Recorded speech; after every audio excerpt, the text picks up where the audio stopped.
On vous souhaite la bienvenue à ericlatour.com. Dans quelques instants, on vous parle du lancement de la programmation d'un été chaud, S-H-O-W, pour l'été prochain.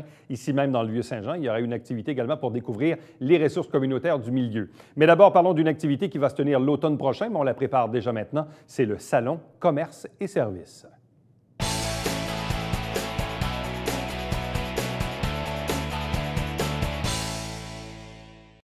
Les années passent et quand même, quand on regarde le résultat, c'est fort bien parce que cette année, les 15 et 16 octobre, à la Polyvalente Armaresco, on va célébrer, dans le fond, la 7e édition du Salon Commerce et Services dans le Haut-Richelieu. 4 invités pour en parler, les principaux organisateurs. D'abord, Christian Haché, qui est le président du Regroupement des travailleurs autonomes du Haut-Richelieu. Bonsoir à vous. Bonsoir.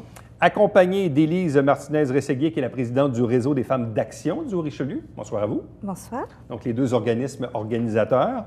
Également, Mélanie Durand, qui est coordonnatrice, en fait, du comité publicité du Salon. Bonsoir à vous. Bonsoir. Et accompagné de Normand Mascotte, qui, cette année, est le coordonnateur du Salon Commerce et Services du Haut-Richelieu. Bonsoir à vous. Bonsoir. C'est drôle parce que c'est ça, avant l'entrevue, je me demandais si c'était le 5e, le 6e, le 7e. 7e, déjà. Donc, si on est rendu à organiser la 7e édition, avec des hauts et des bas, une évolution, etc., c'est donc qu'il y a un besoin, qu'il y a une demande, qu'il y a de vos membres, de vos organismes qui ont besoin d'avoir cet événement-là pour connecter avec leur clientèle. Nos membres ont besoin d'avoir une visibilité, et ça, c'est année après année. Et ça, c'est tout à fait normal. Et nous, on leur donne une visibilité qui est à coût raisonnable, car le salon est sans but lucratif. Et même si on ferait des profits, ces profits-là, on les donne de toute façon à un organisme qu'on a choisi au début. Donc, pour nous, d'aider les travailleurs autonomes, c'est notre mandat, notre mission. On est là pour leur faire valoir leur passion. Aussi simple que ça. Même réaction pour le réseau de femmes d'action du Haut-Richelieu?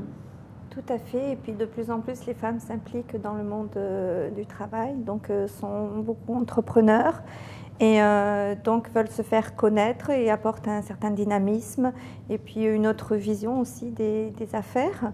Donc, le fait de regrouper justement les travailleurs autonomes et le réseau des femmes d'action, ça donne une belle symbiose justement et une belle énergie puisque là, on atteint vraiment tout le public. Bon. Et le public, Mme Durand, comment on réussit à le joindre? Ça, c'est toujours le défi de faire sortir les gens de chez eux, de les amener en quelque part pour un événement. La publicité, communication, marketing, ça passe par là. Toujours important. C'est sûr que cette année, on a beaucoup travaillé. On a refait l'image. On a travaillé beaucoup de documents. La publicité, ça va être vraiment différent des autres années. Donc, on a misé beaucoup là-dessus cette année. Puis, je crois que ça va être pas mal accrocheur. En termes d'organisation, ça représente quoi? Parce que là, il y a un certain nombre de kiosques, il y a une logistique, les gens doivent réserver. Comment ça fonctionne? Effectivement, c'est quand même assez complexe, surtout cette année, parce qu'on a des kiosques pour les organismes communautaires, comme celle qu'on commandite cette année, c'est Autismopolis. Ensuite, on invite aussi tous les clubs sociaux à avoir des kiosques à rabais pour eux, de manière à être présents pour les clubs sociaux, etc. Puis, nécessairement, on a augmenté, parce que le nombre de membres augmente aussi, on a augmenté énormément le nombre de kiosques. L'année passée, on avait 42 kiosques pour les membres, puis aujourd'hui, on est rendu à 55. 55. Donc, c'est 55 kiosques qu'on dispose toujours dans la cafétéria ou dans le pourtour de la cafétéria à la Polyvalente Armaresco? Exact. Plus une vingtaine de kiosques pour les clubs sociaux. En plus? Oui. Oh là là, OK. Donc, exactement. Donc, c'est 65 kiosques au total, là. Plus que ça. ça. 75 kiosques, pardon. C'est ça. Tous les organismes qu'on a déjà aidés dans le passé sont invités à revenir cette année. Je te parle, entre autres, Maison INA, Les Clusiers, La Porte Ouverte, l'Étoile, Pédiatrie sociale. Enfin, on les a tous invités pour pouvoir participer au salon et surtout faire des contacts avec les gens, se faire connaître. Une des choses, les organismes ont beaucoup de misère, si je peux dire, surtout avec les coupeurs du gouvernement. La misère est de se faire connaître, de faire connaître leur mission et d'aller chercher du financement, que ce soit par des commandites ou autre. Fait que si on peut leur donner un coup de main, tant mieux. Donc, eux aussi ont besoin de visibilité, une vitrine, de pouvoir connecter avec les gens pour faire connaître leurs services. Très souvent, on discute avec des gens de différentes problématiques dans la société. Puis là, on leur dit, ouais, mais il y a un organisme qui s'occupe de ça. Les gens disent, ah oui, on peut. Et pourtant, nous, ici à la télé, on en parle souvent des organismes, puis c'est pareil dans les journaux, là, mais c'est comme si on n'en parle jamais assez, finalement. Et les travailleurs autonomes, dans le fond, c'est un peu ça aussi. Ça le dit, bon, ce sont des travailleurs qui, généralement, sont seuls dans leur auto, dans leur maison, à livrer des services. Et parfois aussi avec des moyens plus limités pour se faire connaître. La publicité est quand même assez onéreuse parfois. Donc, quand vous avez dit tantôt que c'est un salon qui était à prix modique, ça peut ressembler à quoi pour quelqu'un qui achète un kiosque? Genre le quart du prix du salon d'été, ou à peu près. C'est ça. Donc, c'est pas du tout, on n'est pas du tout dans la même gamme de prix. On parle de 350 grosso modo, là, à 450 s'ils prennent un kiosque. Un petit peu plus gros, là. Exactement. Donc, entre 300 et 450. Tout à fait. Pour avoir un kiosque, puis on est là pendant 2 jours. Tout à fait. Et c'est une façon où on ne fait pas juste l'exposition en tant que telle, on fait aussi la formation. On a une formation qui est donnée avant le salon. Ça, tu ne verras pas ça non plus dans d'autres salons, où ce que les organismes vont donner une formation justement pour aider les travailleurs autonomes et les femmes d'action à pouvoir mieux se vendre, mieux faire connaître leurs produits, leurs services. Là, actuellement, vous avez combien de membres au regroupement? On doit être dans les 100 quelques... Plus d'une centaine? En haut. Et chez vous? À peu près une soixantaine. Soixantaine. Donc, à vous deux, là, vous avez, disons, un peu moins de 200 membres avec vos 2 organismes confondus. Et parmi ces gens-là, est-ce qu'il y en a beaucoup qui reviennent, qui étaient là dans les autres années, qui ont déjà réservé leur kiosque? C'est toujours une amélioration de quantité de membres. Il n'y a pas beaucoup de membres qui lâchent d'année en année. Le 3/4 du temps, quand on voit des membres lâcher, c'est soit qu'ils sont déménagés en dehors de la région. Donc, il y a vraiment une bonne rétention de vos membres. Donc, ça veut dire que l'activité est appréciée. À tous les déjeuners du mardi matin, on a beaucoup de plaisir. C'est quelque chose à voir. Bon. Madame Durand, cette année, laissez-passer, passeport, NAPRON, c'est quoi les différents... Vous avez refait aussi la page Facebook. C'est quoi les différents outils que les gens vont voir dans les prochains mois? Les différents outils, bien, il y a toujours, évidemment, tout ce qui est affiche. On va en voir un peu partout. Également, les napperons. Ça, il y a toujours, c'est au-dessus de 100 000 napperons qui vont être distribués. Donc, quand même beaucoup. Il y a toujours également les coroplaces, les grosses affiches. Et puis, il y a également les autocollants sur les véhicules qu'on va avoir, donc, et le site Web. Donc, ça, c'est quand même beaucoup de publicité. On va faire en sorte que ça soit vu un peu partout. Bon. Pour le public, l'accès, comment ça fonctionne? Il y a des laissez-passer ou est-ce qu'il y a un coût d'entrée? Encore cette année, on va avoir au-delà de 50 000 laissez-passer, des billets qui vont être distribués par IGA. Et les gens qui n'auront pas de billets vont payer 2 $ pour l'entrée. Et ce 2 $-là va être remis directement à l'organisme, de toute façon. Donc, tous les sous qui sont accumulés pour l'entrée vont être remis à l'organisme PIA. De quelle façon avez-vous porté votre choix cette année sur Autismopolis? Mélanie nous a suggéré l'organisme, tout simplement, et le comité, on est une douzaine, on a décidé unanimement que oui, ce serait un organisme qui est intéressant et qu'on veut aider. Et pourquoi, Mélanie, avoir suggéré Autismopolis? Bien, Autismopolis, je suis directement liée à l'autisme. Mon fils est autiste, donc pour moi, c'est très important. Et Autismopolis, c'est une organisation qui n'est pas connue, donc un organisme qui vaut vraiment la peine. C'est un organisme, évidemment, à but non lucratif, qui offre des services de soutien pour les personnes ayant un TSA-DI, donc un trouble du spectre de l'autisme sans déficience intellectuelle. Et puis ça vise justement à développer l'autonomie, les habiletés sociales, également les compétences professionnelles. Et tout ça, c'est par le biais d'activités, des activités de groupe qui aident justement aux personnes autistes à développer mieux les compétences. De mémoire, dans les premières années de la fondation de l'organisme, ça fait quoi, 4-5 ans, 5-6 ans peut-être que l'organisme existe? Non, ça fait quand même 8 ans. 8 ans. 8 ans, donc c'est ça, le temps passe vite. Hein? Donc déjà 8 ans, l'organisme existe toujours et livre des services à peu près pour combien de personnes dans la communauté? Oh mon Dieu, il y a quand même, au niveau des participants, je sais qu'il y en a au moins une trentaine qui travaillent vraiment les compétences professionnelles, parce qu'ils ont des cours, si on peut dire, durant la journée.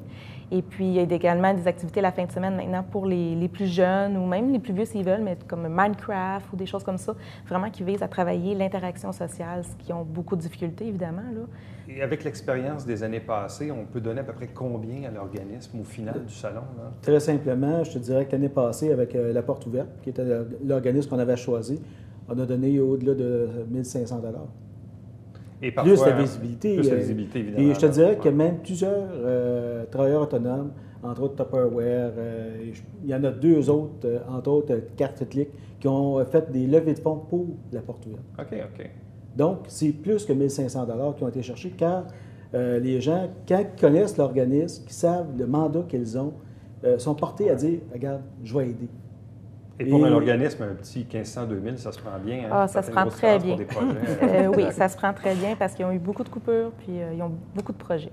Monsieur Mascotte, comment les gens maintenant là, qui nous regardent en ce moment, vous avez combien en pourcentage là, de kiosques déjà réservés? Il en reste combien disponibles? Comment les gens peuvent les réserver ou vous contacter? On en a déjà au moins 35 de réservés, et puis ça rentre à 3 jours. Ce qu'on a fait, c'est qu'à tous les années, on fait la même chose.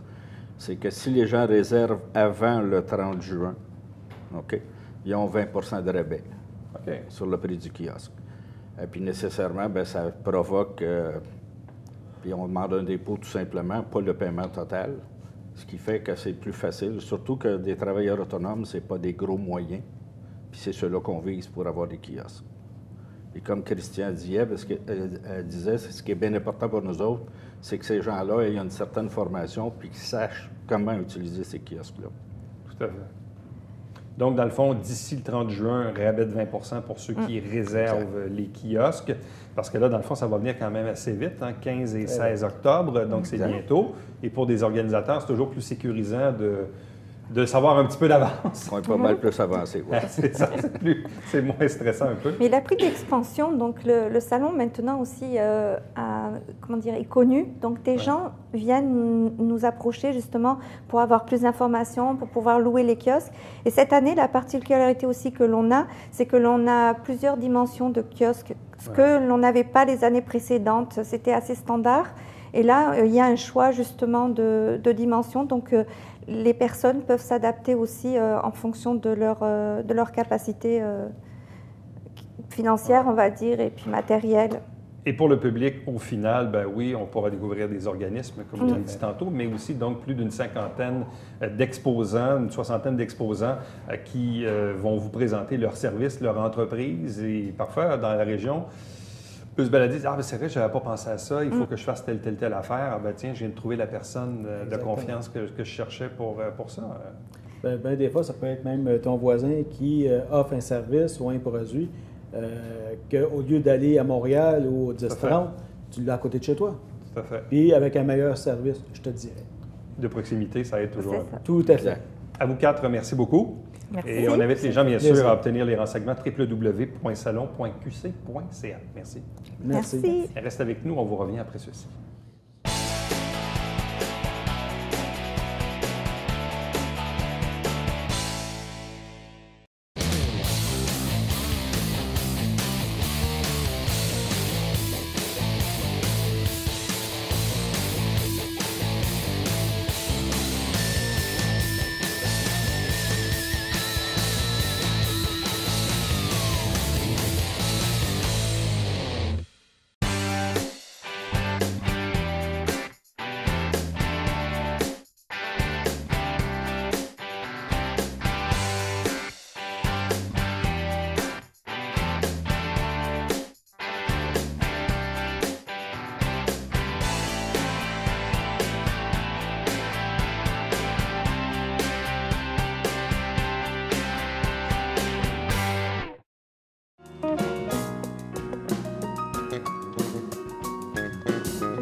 Ce dimanche 12 juin, 13h, à la place publique dans le Vieux-Saint-Jean, c'est le lancement de l'Été chaud qui est évidemment un été plein de spectacles, d'événements organisés par la Société de développement du Vieux-Saint-Jean. Mais à l'occasion de ce lancement, ce dimanche à 13 h, il y aura aussi présence, on pourrait appeler ça, l'événement s'appelle « Vos ressources sur la place publique ». Bref, on va développer un peu les deux sujets qui se rejoignent évidemment. 4 invités pour en parler. D'abord, Vicky Potvin, qui fait partie du comité organisateur pour cet événement. Bonsoir. Bonjour. Accompagnée de Marie-Lou Fuller. Bonsoir et bienvenue. Allô. Également, Catherine Hamel, qui est directrice générale de la Société de développement du Vieux-Saint-Jean. Bonsoir. Et Pascale Lemontier, qui est la coordonnatrice de l'Été chaud. Bonsoir et bienvenue. Bonsoir, merci. Bon, je vais commencer d'abord avec Catherine, parce que, bon, on le sait, l'Été chaud, c'est pas la première année. Je ne sais même plus si on les compte encore. On les compte encore, là, mais on est rendu 12e édition. Ça va vite. Bon. Et on profite, dans le fond, et expliquez-nous un peu ce que c'est, parce que, bon, là, le dimanche, c'est le lancement qu'on fait annuellement, oui, à ce moment-ci de l'année, auquel, d'ailleurs, les gens sont conviés, là. Oui. Donc, pour une 3e année, c'est un lancement vraiment à déploiement grand public. Donc, on fait ça dimanche à la place publique et on invite les gens à venir nous rencontrer pour découvrir la programmation estivale et puis qu'est-ce qu'il va y avoir cet été, les nouveautés. Et puis, en même temps, bien, ils profitent d'une activité familiale ou les spectacles gratuits, animations, plein de choses. Bon. De quelle façon s'est inscrit l'événement dont on va parler, vos ressources sur la place publique? C'est vraiment une nouveauté cette année, puis ça s'inscrit dans la continuité du lancement de l'Été chaud. Donc, l'an dernier, on a fait appel aux ressources du milieu. Donc, dans le centre-ville, il y a plusieurs organismes qui s'y trouvent puis qui ont leur siège social dans le Vieux-Saint-Jean. Et puis, cette année, on cherchait à poursuivre comme l'an dernier. Et dans le cadre du 350e, il y a un événement qui a été proposé de la part de la CDC, donc la Corporation de développement communautaire au Richelieu-Rouville. Et puis, suite à quelques discussions, bien, on s'est rendu compte qu'on avait des dates similaires, un lieu similaire. Donc, on s'est dit pourquoi pas joindre nos énergies, puis combiner nos forces et puis faire un événement festif qui va s'adresser à la population johannaise. Bon, Vicky Potvin, de quoi s'agit-il? En fait, on a interpellé plusieurs ressources et une trentaine ont répondu à l'appel, donc vont être sur place. Donc, les gens qui souhaitent connaître les services qui ont à leur disposition, autant en employabilité, pour les jeunes, s'ils cherchent un lieu où se ressourcer ou s'amuser, pour les familles aussi, savoir les activités qui ont à leur portée. C'est surtout des services qui sont gratuits pour la plupart. Donc, ce sera le temps d'aller rencontrer les personnes qui vont leur proposer les services et activités. En même temps, il y a Assisto qui va être présent aussi avec la Corporation de développement communautaire. Donc, c'est sûr qu'il y a plus qu'une trentaine de ressources là, à Saint-Jean. On pourra rediriger les gens s'ils ne trouvent pas un service là, pour lequel ils aimeraient avoir de l'information. Je vais laisser la parole à Marie-Lou, plus par rapport à toute l'animation qu'il va avoir. Qu'est-ce qu'on pensait pour dynamiser, en fait, l'espace, en plus d'avoir les 30 ressources? Ouais, parce que là, dans le fond, c'est festif. Il y a le lancement de l'Été chaud. Oui. Les ressources sont sur place. Évidemment, vous, ça vous donne une vitrine à vous et les organismes que vous représentez.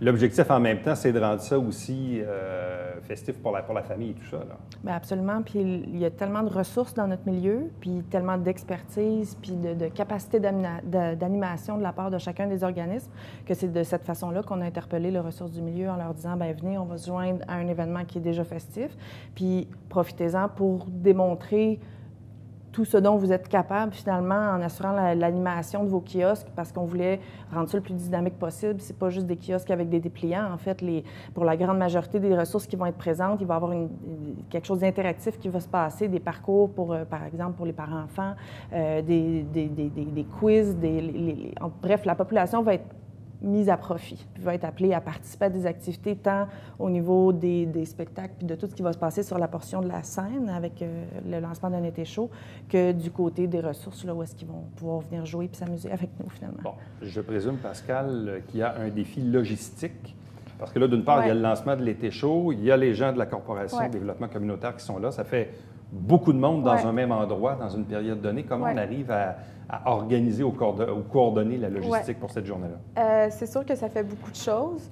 Mais c'est vraiment une collaboration. Donc, de leur côté, eux, ils géraient vraiment leurs activités puis tout ça. Puis de notre côté, on gérait ce qu'il y avait comme activité, animation et tout ça. Puis on essayait de coordonner les deux ensemble. Mais c'est vraiment pas quelque chose de compliqué parce que ça se coordonne vraiment bien. Puis ça va très, très bien ensemble. Puis puisque chacun développait chacun de son côté, on avait juste à assembler ça pour que ce soit fluide puis que ce soit le même type d'événement aussi. Bon. On ne l'a peut-être pas dit tantôt, mais peut-être juste pour vulgariser, qu'est-ce que c'est la Corporation de développement communautaire au Richelieu-Rouville? En fait, c'est un regroupement d'organismes communautaires qui a différents volets, mais il y a surtout la mobilisation des différentes ressources. On couvre tout le territoire du Haut-Richelieu et de Rouville, incluant Chambly-Carignan.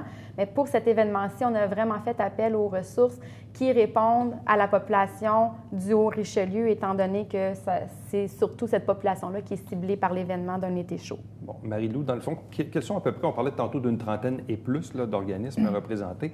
On parle de quel type d'organismes que les gens, que le public va pouvoir connaître davantage? Bien, on est assez contents, en fait, parce que suite à l'appel qu'on a fait aux ressources, on a une tranche d'à peu près tout ce qui peut exister comme service, tant en santé mentale que pour la famille, que pour les aînés, que pour les maisons de jeunes vont être présentes aussi. En tout cas, c'est assez diversifié, puis ça reflète assez bien l'étendue du champ de service qui peut être offert à la population.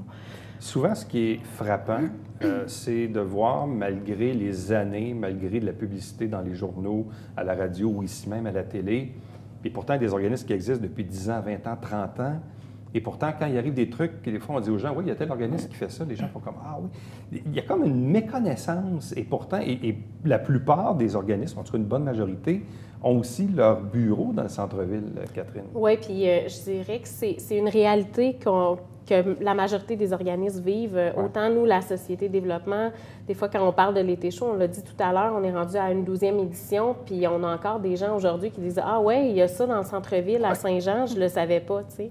Fait que cet événement-là prend de l'ampleur d'année en année. L'an dernier, on avait près de 15 000 visiteurs. Mais c'est une belle opportunité pour faire découvrir. C'est une belle plateforme. Fait que nous, dans le fond, si on peut être un diffuseur, bien, ça nous fait plaisir. Oui, parce que dans le fond, les gens qui sont habitués d'assister au lancement vont retrouver, dans le fond, ce qu'ils ont habituellement, en plus d'avoir les représentants des différents organismes qui vont être là, bien sûr, qui vont participer à la fête, là. Parce que, dans le fond, je comprends qu'il y aura des kiosques, mais au-delà des kiosques, de quelle façon l'interaction va se faire avec le public? En fait, on va avoir environ 17 chapiteaux, donc environ 2 ressources par chapiteau. Là, on y va vraiment dans la logistique. Mais chaque ressource a eu le mandat de préparer, comme le disait Marie-Lou, une activité interactive pour que les gens veulent aller les rencontrer. On a une petite idée de ce qui va être fait, mais on ne veut pas trop en dévoiler non plus. Parce qu'on veut garder des surprises, effectivement. Mais ils vont sortir, c'est vraiment un beau U, là, donc tout va se passer dans le centre. Donc les gens vont, par exemple, on peut déjà dire qu'il va y avoir un coin pour les mamans qui veulent allaiter ou changement de couche. Donc on sait qu'on est en plein air, des fois c'est pas nécessairement accessible. Donc on a prévu ce petit coin-là. Fait que déjà là, on va cibler la petite enfance. Pour les ados, on promet vraiment une activité où ils vont être appelés à aussi là, user de leur imagination. Donc c'est un petit peu comme ça qu'on a fait appel à eux en leur disant, bien, plus vous êtes créatifs, plus il y a des gens qui vont aller vous rencontrer. Bon. Oui. Excuse-moi, mais c'est juste pour compléter, en fait, ce que Catherine et Vicky disent, parce qu'on parlait justement de la méconnaissance du grand public. C'est vrai. Puis, bon, Catherine en parlait en tant que directrice de la Société de développement, mais le milieu communautaire est très, très conscient de ça.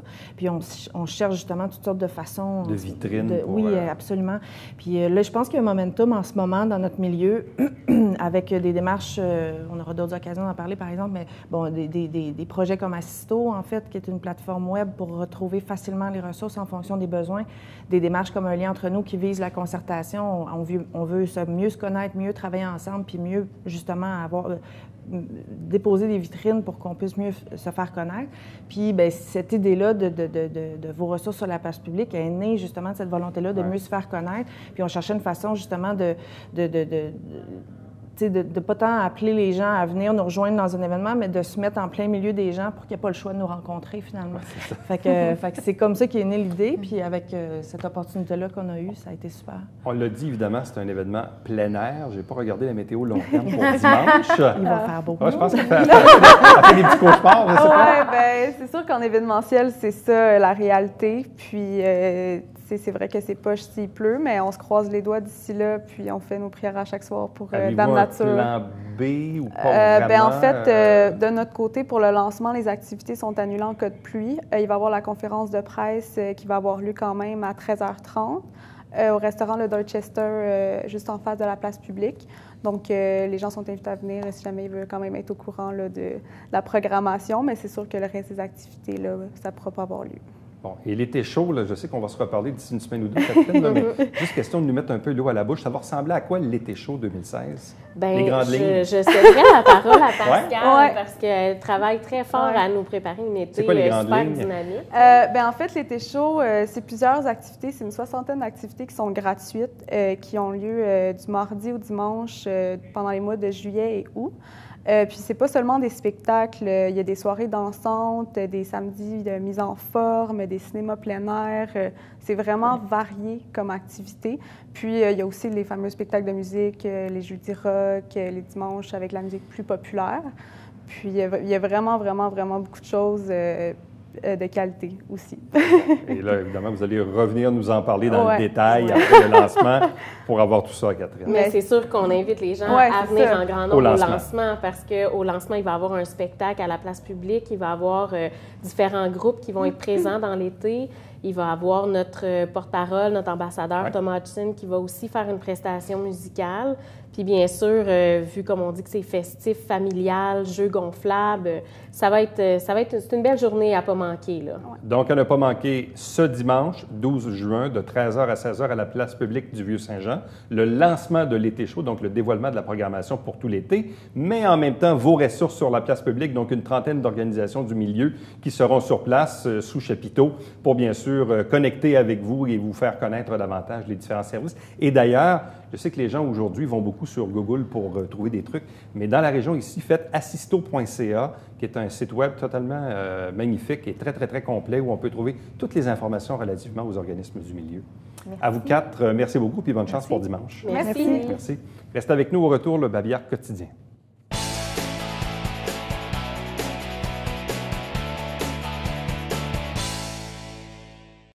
Avis aux automobilistes qui empruntent fréquemment l'autoroute 35, il y aura des travaux de pavage et ça va durer une douzaine de semaines entre la portion de la route 104 au boulevard Saint-Luc jusqu'au pont Gabriel-Marchand.